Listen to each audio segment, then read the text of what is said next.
at a game show in London. I went to a local arcade there and found a Space War game, and there was somebody standing by a Space War game who turned to me and said, "I don't have anybody to play with. Can you play with me?" And I said, "Sure."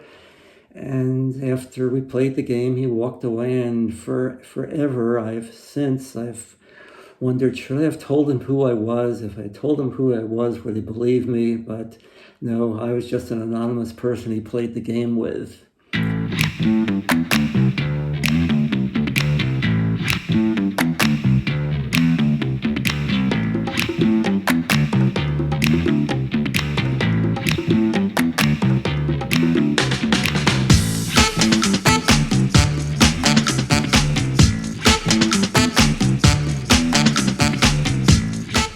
Okay, I'm Larry Rosenthal. I developed the Vectorbeam vector display system and made the classic MIT Space War game available to be played by the general public.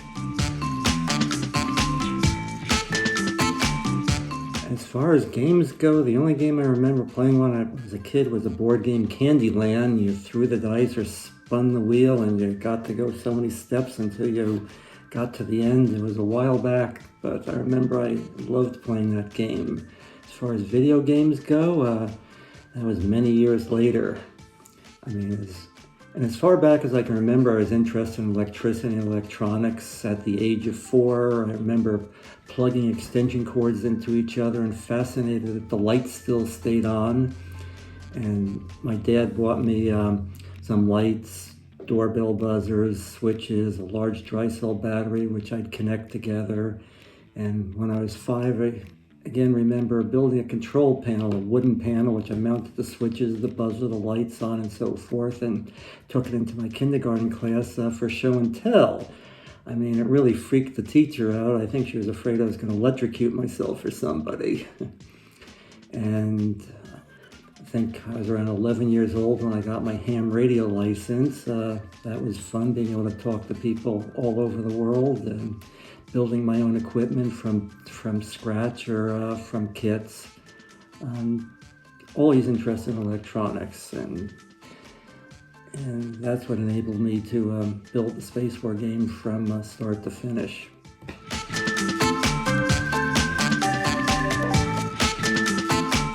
Okay, the first video game I ever played was Steve Russell's Space War game. I was a senior in high school. I guess this was 1967. I was taking a tour of MIT, trying to decide, hey, is this the place I want to go to school?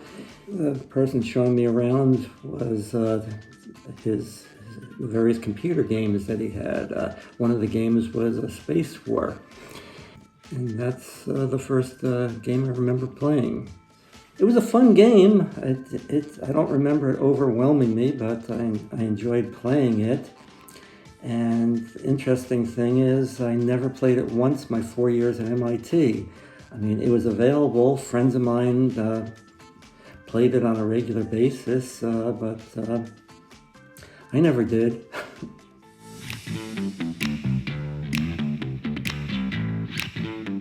Let's see. Well, first let me start out when I was a junior in high school. About 15 of us were invited to use an IBM 360 computer. That was a big thing back then. It had 16 kilobytes of memory, not megabytes, not gigabytes, kilobytes. And that was at a pharmaceutical company down the street from the high school. We went there one evening a week where I learned to program in Fortran. I remember one of the first programs I wrote was one to figure out prime numbers. I wasted a lot of paper printing out prime numbers up to 200,000. And the first computer that I owned was actually the computer that I built from individual gauge registers, memory chips, and so forth to power my Space War game. That computer I built out of discrete components because microprocessors at that time just did not have the power I needed to play the game that I wanted to build.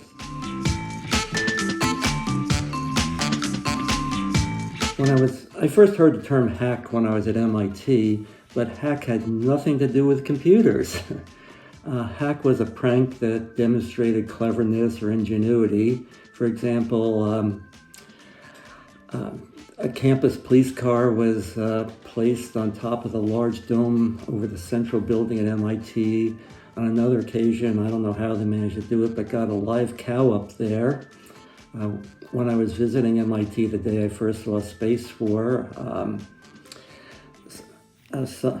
I got to view one of the dorms, and they had removed all the furniture for somebody's room and completely covered the floor with sod, grass, and then put a park bench in there. This is the kind of things they did at MIT, and those were considered hacks. And that's also when I decided, hey, I can handle life here at MIT. MIT had this reputation for being super hard. You do nothing but work. And this, when they turned this guy's room into a park, this was during final study week. You were supposed to be studying for your finals, but people managed to find time to do these various hacks. Another occasion, I remember somebody was gone for the weekend. We removed all this furniture from the room and completely packed it with crumpled newspaper. Those were hacks. Had nothing to do with computers. It wasn't until years later that I heard the term hack, and I looked up the definition, and apparently it had changed. But that's what a hack was back in the 50 years ago. And I believe at MIT that's still the definition of a hack.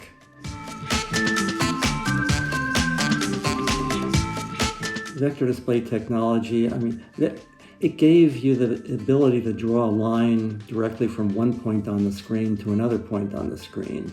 I developed my vector display technology because I wanted to draw images on the screen with fine detail. Basically, it allowed me to generate images with higher resolution at a reasonable cost using the technology of the day.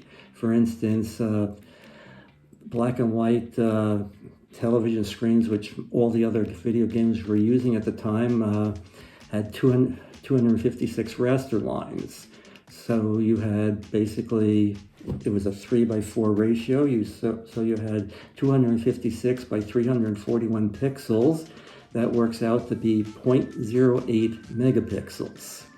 My vector display system gave me a resolution of 1024 by 768 pixels, which was a total of I figured this out, I think it was 0.78 megapixels. Today, a television in the US, which sells for as little as $200, has a resolution of 2160 by 3840, which gives you a resolution of 8 megapixels. So today, for $200, you can get a display with 8 megapixels versus back when I developed the vector display system, the typical display was 0.08 megapixels. We've come a long ways. And the way the vector system worked was to draw a line between 2 points using a typical raster display, a normal television screen. You would turn the electron beam on and off as it was scanning past the appropriate location on the screen. Because it was low resolution, a diagonal line would appear as a sequence of points, not as a solid line as it does on my vector display system. However, given the high resolution of today's displays, my vector display technology is pretty obsolete.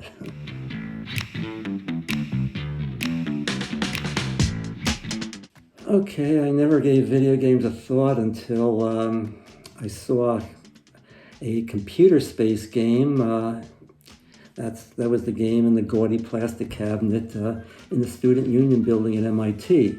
After I graduated at MIT, I continued at UC Berkeley, and during the first Christmas break, I went back to Cambridge to visit friends at MIT, and that's when I saw Nolan Bushnell's computer space, and I said, the display is really crude, and I said, what is something like this doing in a place like this, where the real space where it was developed? Yeah, that's when I said, I'm going to build a space war game and make it available to the masses. That's when I got the idea for it. A few months later, I graduated at Berkeley with my master's degree, said I've had enough school for now, and started working on the Space War game, which originally was going to be a home game, but very, very shortly I realized that the technology didn't exist to make it inexpensive enough to put into a little box and play on your home TV. Then I said, I'll put it into a arcade, and quickly discovered that the resolution available with a raster display did not do justice to the spaceships that I wanted to draw. It looked more like Nolan's computer space game. That's when I decided to draw my images using a vector display instead of a raster display. Without spending much more money, I came up with technology and techniques to generate vectors in which I could draw detailed images by spaceships.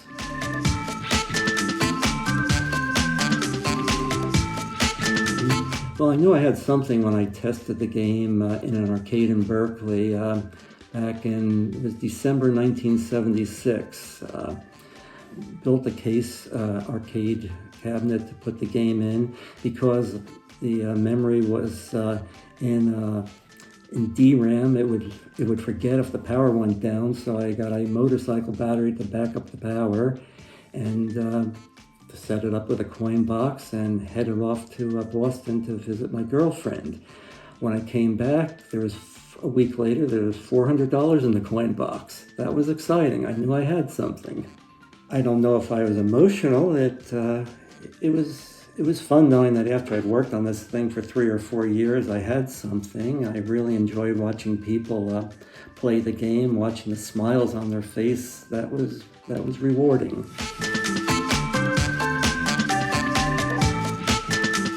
When I developed my vector display systems, state-of-the-art mini computers at that time used vectors to draw on the screen. However, those systems cost tens of thousands of dollars.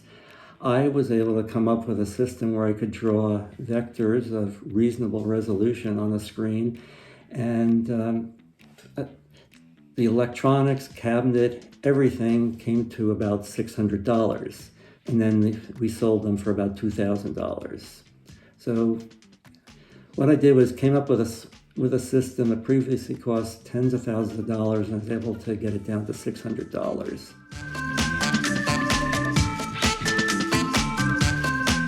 They were fairly similar. The main difference was his ran on a PDP-1, which filled an entire room, and mine I was able to fit in a box which could sit in an arcade. That was the main difference. Right here is the hardware used to develop the original arcade version of Space War. Okay. We're looking at the power supplies, the drivers for the deflection coils, and the display system. This is all the logic board that's stacked up 3 high. And over here is the control panel that was used to program the actual game.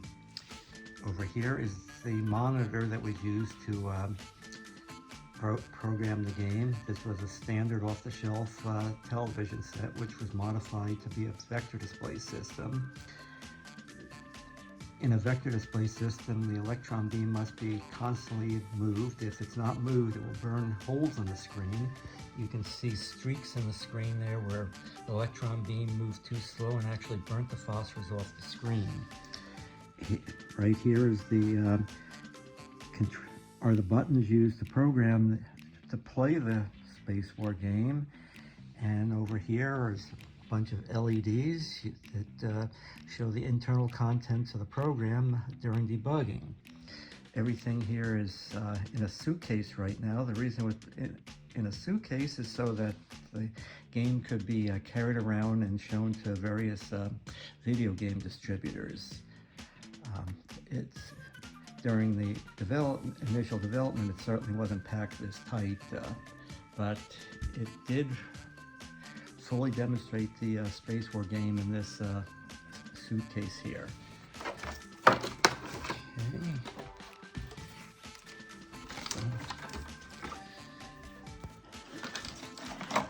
As you can see, everything except for the monitor fits into the suitcase. And then it's ready to take on the road. As far as the details of the game go, the appearance, it was many years ago when I was 17 years old, playing Steve Russell's game. And my memories of Steve Russell's game now date back to probably 5 or 6 years ago when I saw a recreation of it at the Computer History Museum in Mountain View, California.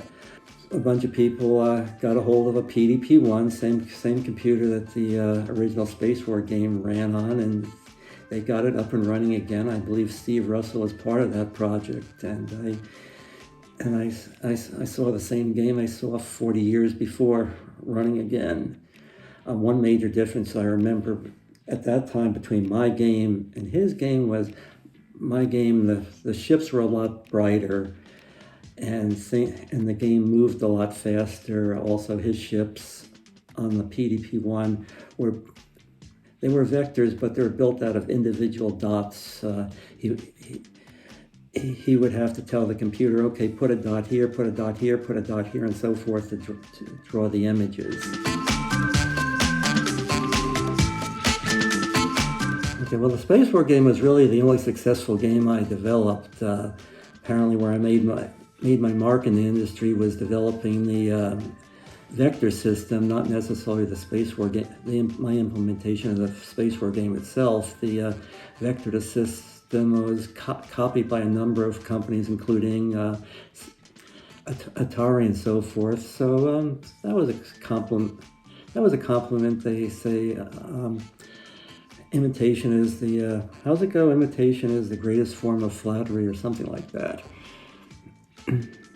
Okay.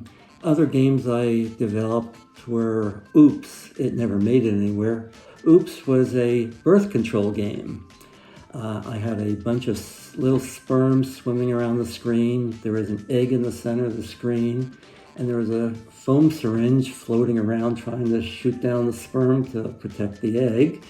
And you got to control the sperm. The way it worked was there was about 30 sperms swimming around the screen.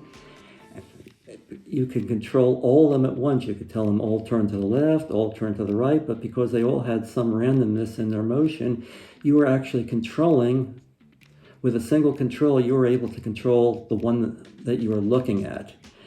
It was a fun game to develop. I thought other people would enjoy it. I finally tested in an arcade in Berkeley, the same arcade I originally tested the Space War game in, and I knew I had problems when I watched somebody put 3 minutes worth of time on the game and walked away before the game, that he had run out of time.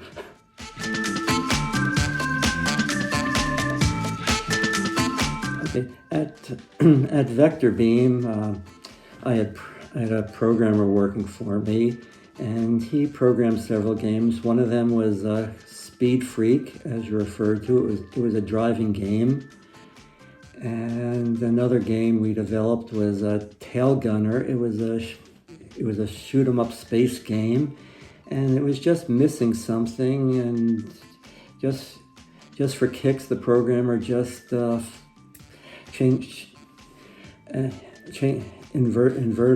negated one of the variables in the program, and everything started to move backwards, and it looked a lot nice. It looked a lot more interesting.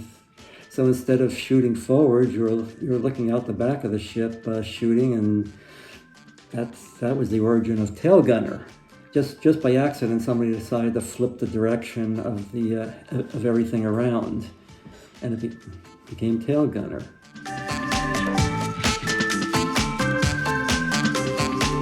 I can't name a best compliment, but I can tell you a while back I gave a presentation of my vector display system in Space War at California Extreme, a classic arcade game show And people told me how excited they were to meet me. I didn't know I was a celebrity. I mean, one person had me sign his Space War logic board he brought with him, and another person had me sign the front of his Space War game, which he was showing off at the show. I also met Steve Russell at the show there for the first time, and shortly thereafter I had him and some other friends over for dinner. At that time he told my wife that I was smarter than he was.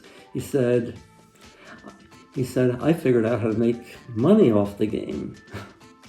At a game show in Chicago, I remember I was looking at Atari's Asteroid game. I think it was Atari's first vector display game, and wish I had thought of it. It's a pretty good game. And one of the senior programmers from Atari came up behind me while I was looking at the game and said, "Do you recognize the ship? You should."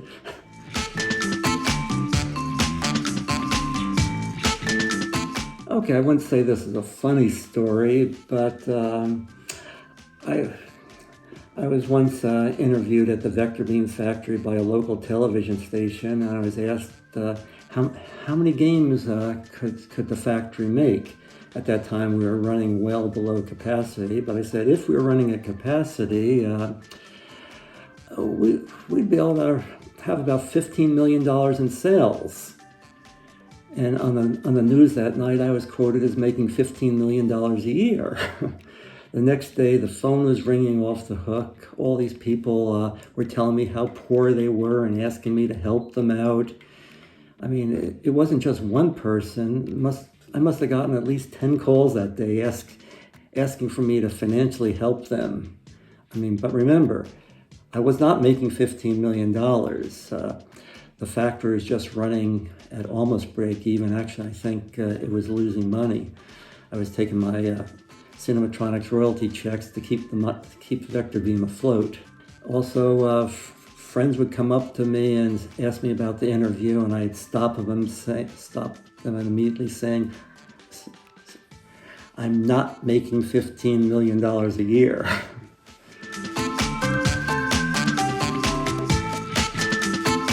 Okay, I mean, it felt great watching the smiles on people's faces as they played. While I was at a game show in London, I went to a local arcade there and found a Space War game, and there was somebody standing by a Space War game who turned to me and said, "I don't have anybody to play with, can you play with me?" And I said, "Sure." And after we played the game, he walked away, and forever I've wondered, should I have told him who I was? If I told him who I was, would he believe me? But no, I was just an anonymous person he played the game with. I mean, another time, Cinematronics was testing the game out in a local arcade in San Diego, and again, people were having a great time playing the game. But what I found interesting then was they're talking about shelling each other. Normally, people talk about shooting each other when they play Space War, but here these people were shelling each other. San Diego's a naval town, and the Navy shells the enemy. They don't shoot the enemy.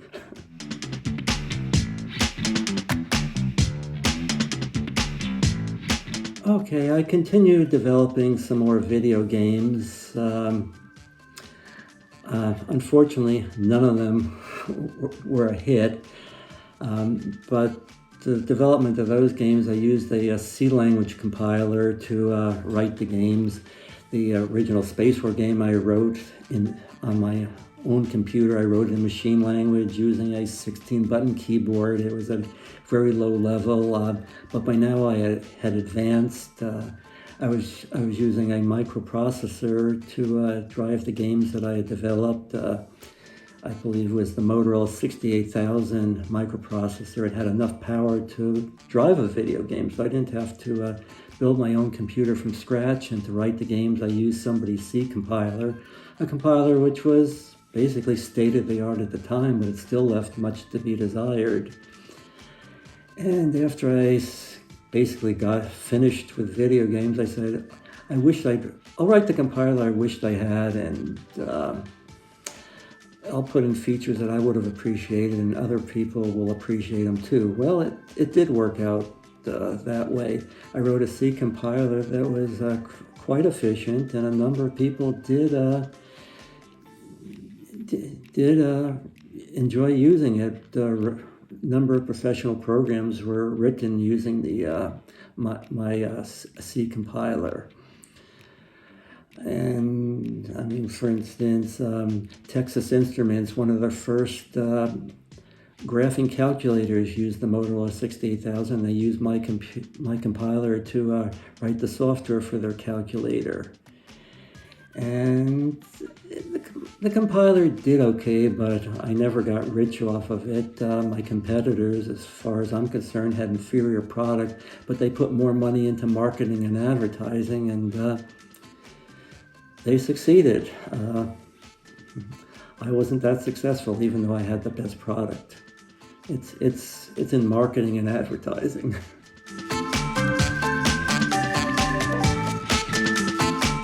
Yes, I would make the same choices. I have no regrets. But if I did not take my Cinematronics royalty money to start my own company, Vectorbeam, I would have been a lot better off. I started Vectorbeam because I just had this desire to have my own company. Well, I got it out of my system.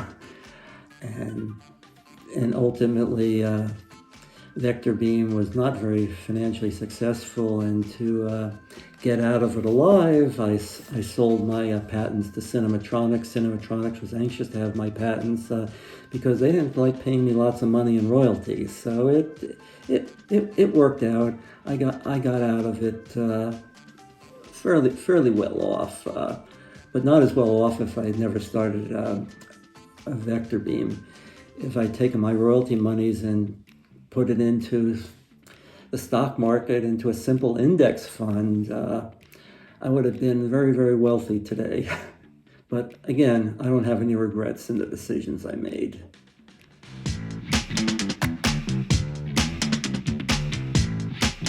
Okay, after I finished the compiler project, got out of that, I said, I'd like to do something which is simple. So I came up with this idea for a key finder. You misplace your keys, you press a button, and a little unit on your key starts beeping and flashing so that you can locate them. I said, this is a simple project. It's sort of, in some ways it was simple, some ways it wasn't. The prototype I was able to throw together in about 3 or 4 days. However, it needed a plastic case to put it in. The electronics just couldn't go in a particle board box like a video game could. It needed a specialized plastic case. Before I knew it, I had spent $150,000 on the design of the case and the tooling for the injection molding. But my key finder, which I called the key ringer, did quite well for a while. However, a number of years later, bringing us up to today, sales are way off because there's a handful of Chinese companies making key finders, and if you order 500 of them, the Chinese company would be happy to put your own logo and name on it. So there's about 50, 75 companies now selling key finding devices. So because there's so many to choose from, I don't have the sales I used to. So that business is dwindling away, and I can demonstrate it here. Here's the key finder. It's attached to my keys, and here's an identical unit. I sell them in pairs. Okay, now when you press the button on one unit, this one starts beeping and flashing so you can find your keys wherever you located them. And it's deafening. One of my claims to fame is I do have the loudest one out on the market. Nobody disputes that. But again, there's a couple of companies out there that have a much larger marketing and advertising budget, which is the key.